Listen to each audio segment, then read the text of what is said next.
Channel को like से subscribe जरूर कीजिएगा और अपना प्यार ऐसे ही देते रहिए।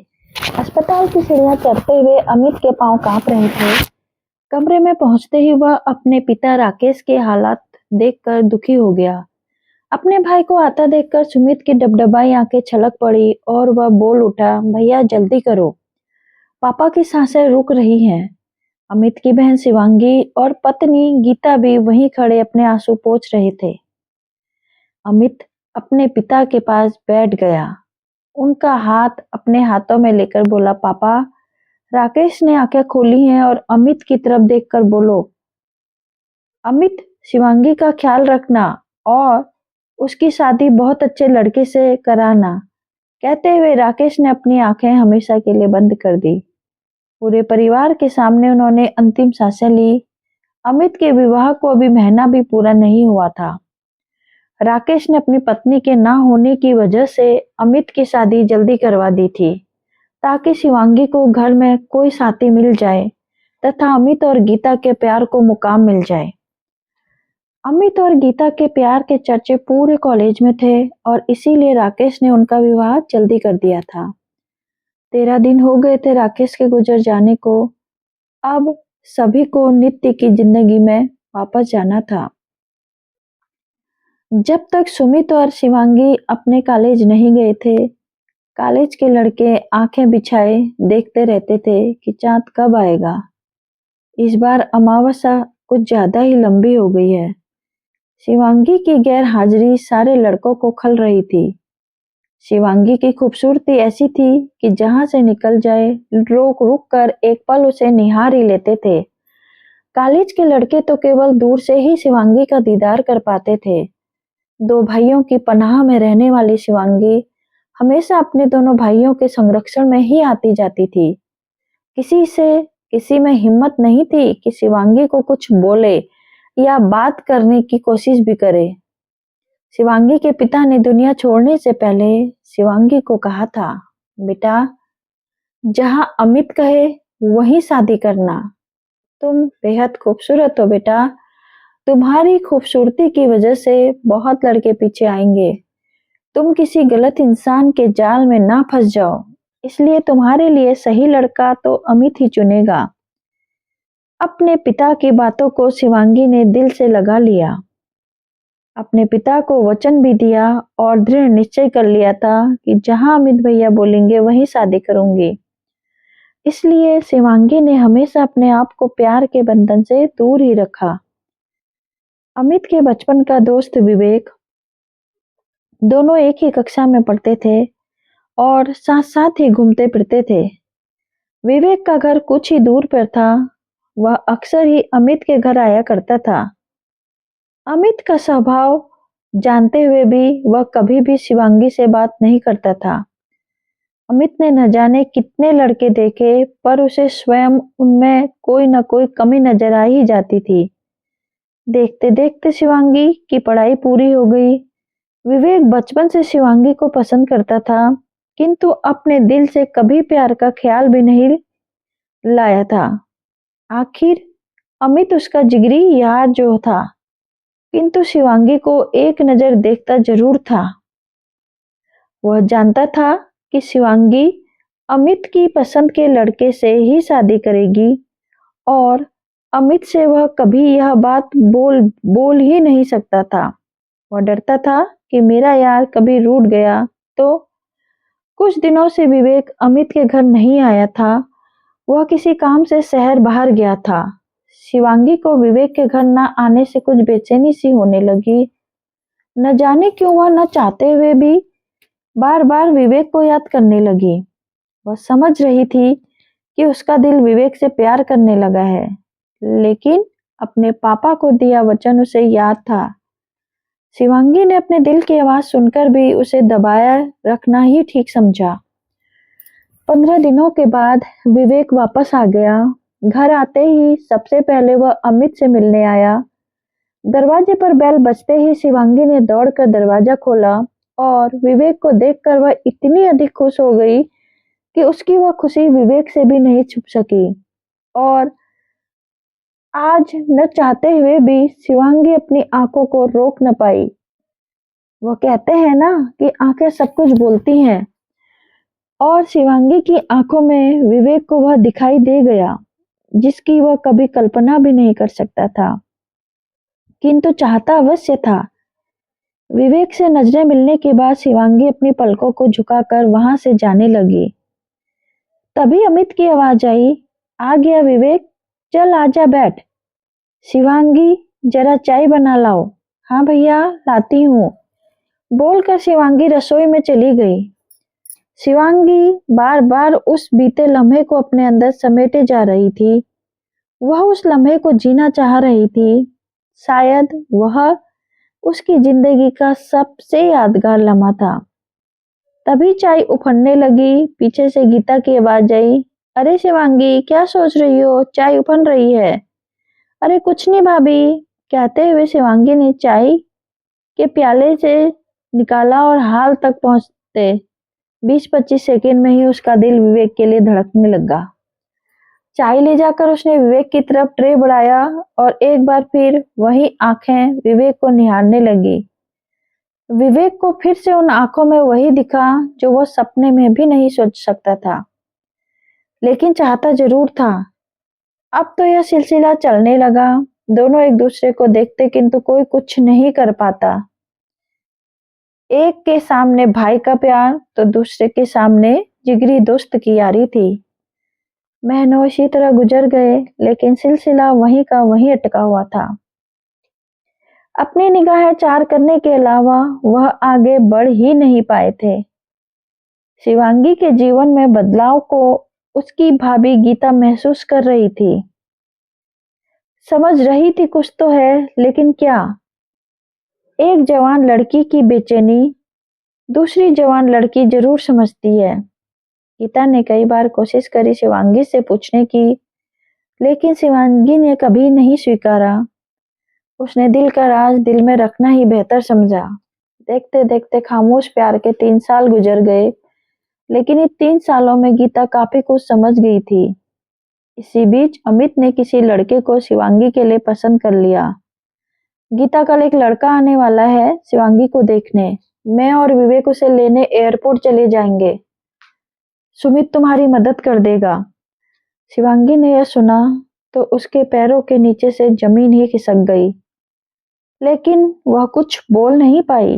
गीता ने अमित से कहा, अरे एक बार शिवांगी से तो पूछ लो, लड़के को बुलाने से पहले। कैसी बातें कर रही हो गीता? शिवांगी के लायक लड़का बड़ी मुश्किल से मिला है, उसे जरूर पसंद आएगा। बाकी सब तो मैं देख ही लूंगा। इसी बीच विवेक भी आ गया और शिवांगी चाय लेकर आई। आज शिवांगी की वह चमक नहीं थी, वह खामोश थी।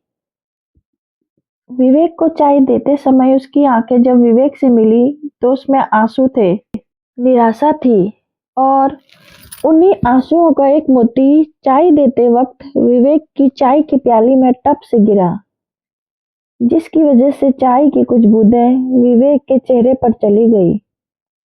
शिवांगी का वह आंसू विवेक के दिल को चीर गया। तभी अमित ने आकर कहा, विवेक, कल 1 बजे एयरपोर्ट चलना।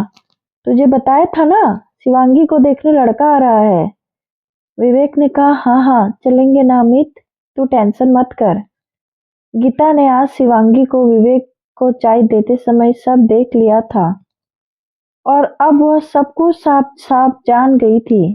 गीता देख रही थी कि एक सच्चा प्यार कितना ताकतवर होता है। उसने सोच लिया था कि वह रात को अमित से इस बारे में बात करेगी। रात में खाने के पश्चात अमित जब कमरे में आया तब गीता ने अमित से कहा, अमित, मुझे तुमसे बहुत जरूरी बात करनी है। लेकिन अमित ने बहुत थक गया हूँ, कल बात करेंगे कहकर करवट ली और खर्राटे लेने लगा। गीता कुछ भी न कह सकी। अब वह सुबह का इंतजार कर रही थी और सोच रही थी कि शिवांगी अपने भाइयों से कितना प्यार करती है। इतना बड़ा त्याग तो कोई भी नहीं करता। और विवेक विवेक दोस्त है, लेकिन वह भी जानता है कि अमित शिवांगी के लिए दुनिया का सबसे अच्छा लड़का चाहता है। इसलिए वह भी अपने अरमानों को, अपने प्यार को मार रहा है। उन दोनों की तकलीफ मैं समझ सकती हूँ। दोनों ने आज तक बात भी नहीं की है। ऐसा खामोश प्यार शायद ही किसी ने किया होता। गीता रात भर सोचती रही, कैसे बात शुरू करूं अमित से। लेकिन अमित सुबह उठकर इतना व्यस्त हो गया कि उसने सुबह ही गीता की बात नहीं सुनी। आज तो अमित को ऐसा लग रहा था मानो आज शिवांगी का रिश्ता तय हो जाएगा। 1 बजने को आ गया। विवेक भी तैयार होकर आ गया था और अमित भी विश्वास और उत्साह से के साथ तैयार था एयरपोर्ट जाने के लिए। गीता चाह कर भी कुछ नहीं कर पा रही थी। जाते जाते अमित ने कहा, गीता शिवांगी को तैयार रहने को बोलो और हाँ, गुलाबी साड़ी पहनाना उसे। हम लोग अभी आते हैं। गीता ने कोई जवाब नहीं दिया। 3 बजे तक विवेक, अमित और साहिल घर पर आ गए।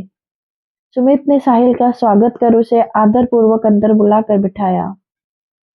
इधर गीता ने शिवांगी से कहा, शिवांगी, तुम्हारे दिल में जो भी है आज कह दो। तुम्हारी जिंदगी का सवाल है। शिवांगी, कह दो ना प्लीज। नहीं भाभी, कुछ भी तो नहीं है। अमित भैया मेरे लिए जो करेंगे वही सबसे अच्छा होगा। गीता गुस्से में बोली, शिवांगी तुम बिल्कुल पागल हो, लेकिन मैं 3 जिंदगी बर्बाद नहीं होने दूंगी। साहिल के सामने शिवांगी जैसे ही आई, साहिल की आंखें चकाचौंध हो गई। गुलाबी साड़ी में लिपटी शिवांगी कोई अप्सरा लग रही थी। इतनी खूबसूरत लड़की साहिल ने कभी नहीं देखी थी। गीता भी वही खड़े होकर विवेक की तरफ देख रही थी, जो केवल ऊपर से ही खुश दिखाई दे रहा था। वह जानती थी। साहिल ने अमित से पूछा, क्या मैं शिवांगी से अकेले में बात कर सकता हूँ? अमित ने हाँ कह दिया। फिर साहिल और शिवांगी कमरे में अकेले ही थे। साहिल ने जितना पूछा, शिवांगी ने उतना ही जवाब दिया। तभी साहिल ने पूछा, शिवांगी तुम्हें कुछ नहीं जानना मेरे बारे में?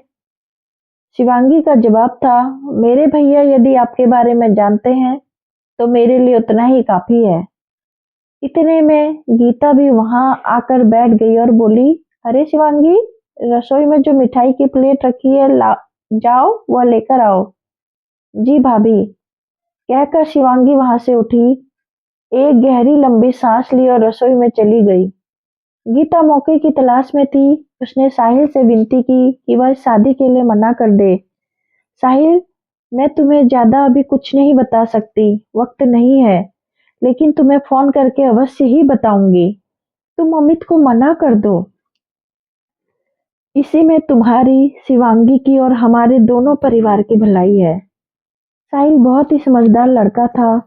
बातों की गहराई उसकी समझ में आ गई और उसने गीता से कहा, भाभी जी, मैं इतना खराब और स्वार्थी इंसान नहीं कि अपने लिए 2 परिवारों की जिंदगी और खास तौर पर शिवांगी की जिंदगी बिगाड़ दूं।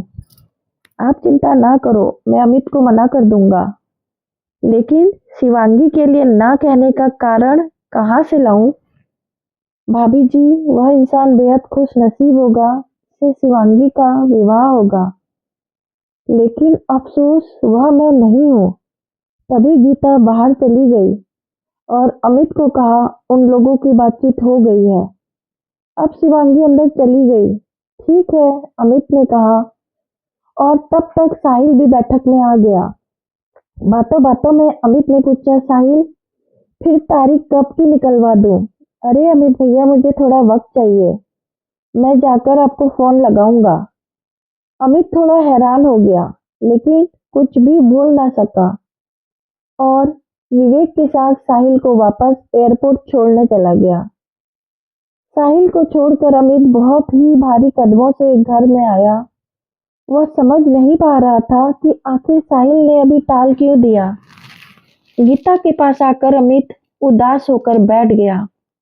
रात के खाने के बाद गीता और अमित अपने कमरे में गए। तब गीता ने, अमित जो होता है अच्छे के लिए ही होता है। क्या क्या मतलब है तुम्हारा? इतना अच्छा लड़का हाथ से निकल रहा है और तुम ऐसा बोल रही हो? क्यों, क्या वही एक अच्छा लड़का है अमित? तुम्हारे पास के अच्छे लोग क्या तुम्हें दिखाई नहीं देते? क्या मतलब है तुम्हारा गीता? अमित, इतने सालों से तुम्हें कभी भी विवेक क्यों नहीं दिखाई दिया? क्या कमी है उसमें? सर्वगुण संपन्न है और क्या? ये क्या बोल रही हो? तुम ऐसा सोच भी कैसे सकती हो? हाँ, मैं सोच सकती हूँ अमित, क्योंकि मैं शिवांगी की भाभी हूँ। उसे प्यार करती हूँ और एक स्त्री भी हूँ, जो स्थान के इंसान के अंदर तक झांक लेती है, आंखों का प्यार देख लेती है जो तुम कभी नहीं देख पाए। हाँ अमित, हमारे घर में वर्षों से एक ऐसा प्यार पल रहा है जिसमें त्याग है, गहराई है, ठहराव है, समर्पण है, विश्वास है, मान है, सम्मान है, पवित्रता है। प्यार है केवल अपने लिए नहीं, सबके लिए। शक्ति है सब कुछ छुपा जाने की, यहाँ तक कि एक खामोशी है जो उनके बीच कभी भी बातचीत में तब्दील नहीं हुई। उन दोनों ने हमेशा सिर्फ तुम्हें चाहा, स्वयं को नहीं। क्यों अभी तक विवेक ने उसके लिए आए हर रिश्ते को मना कर दिया? क्यों आज शिवांगी उदास दिखाई दे रही थी? कभी सोचा तुमने?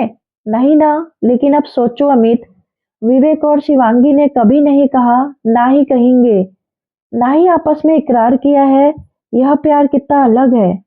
अमित, और इतने अनोखे प्यार को हमें सम्मान देना ही चाहिए। गीता की बातें सुनकर अमित अवाक रह गया और उसकी रूह कांप गई। उसने अपने दोस्त की वफादारी और बहन के प्यार का सम्मान करते हुए उनके खामोश बेमिसाल प्यार के रिश्ते में बदलने का निश्चय कर लिया। दूसरे दिन जब विवेक आया, तब शिवांगी दरवाजा खोलने नहीं गई। विवेक भी बहुत उदास था, लेकिन अमित बहुत खुश था। अमित ने शिवांगी को बुलाकर विवेक और शिवांगी को अपने गले से लगाया और फिर दोनों का हाथ पकड़कर हमेशा के लिए कर दिया। इस तरह अमित ने आज एक खामोश प्यार को आवाज दे दी। Thank you so much for listening my story. Subscribe करते हुए जरूर जाइएगा।